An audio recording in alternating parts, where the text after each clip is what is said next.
আমি যদি এই যতক্ষণ আপনাদেরকে আমার পরিকল্পনার কথাগুলো বললাম, আমি যদি এখন অন্য অন্য রাজনৈতিক দল, সেই স্বৈরাচার বলেন, আমাদের সাথে যারা রাজনীতি করছে বা নির্বাচন আমাদের প্রতিপক্ষ যারা, এদের যদি আমি গীবত গাইতাম, এদের সমালোচনা করতাম, আপনাদের কোনো লাভ হতো ভাই?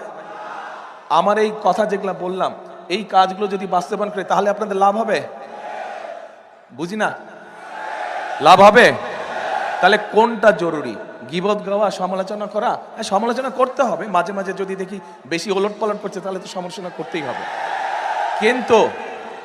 কিন্তু আমাদের দেশের মানুষের পেটে ভাত দরকার, সকলের পকেটে পয়সা দরকার, হালাল কামাই দরকার, তাই না?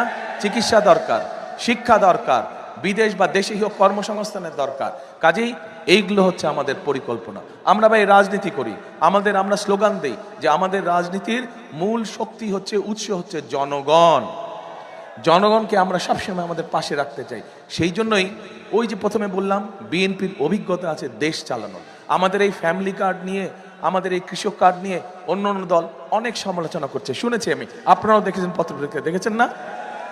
এরা যা কয় কিচ্ছু যায় আসে না, আমাদের কিচ্ছু যায় আসে না।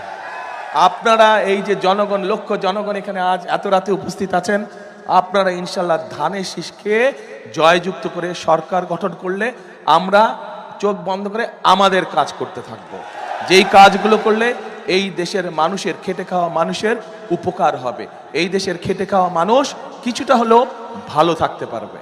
এখন এই কাজগুলো যদি আমাদেরকে বাস্তবায়ন করতে হয়, ও আরেকটা কথা বলি, এ ভাই স্লোগান দিস না, স্লোগান দিয়ে কোনো ফায়দা হবে না, স্লোগান দিয়ে কোনো ফায়দা হবে না। আর যে স্লোগান দেবে বুঝবো, আমি বুঝে নিব তুমি এখানে ডিস্টার্ব করার জন্য আসছো। হ্যাঁ, যে ডিস্টার্ব করার উদ্দেশ্যে আসছে সে স্লোগান দিচ্ছে। কাজেই তোমার নাম এখন থেকে হবে, যে স্লোগান দিবে তোমার নাম গুপ্ত হবে এখন থেকে। আচ্ছা, তো এখন আমাদের লক্ষ্য হচ্ছে, আমাদের উদ্দেশ্য হচ্ছে জনগণের ভাগ্যের পরিবর্তন করা, যাতে জনগণ যদি এখন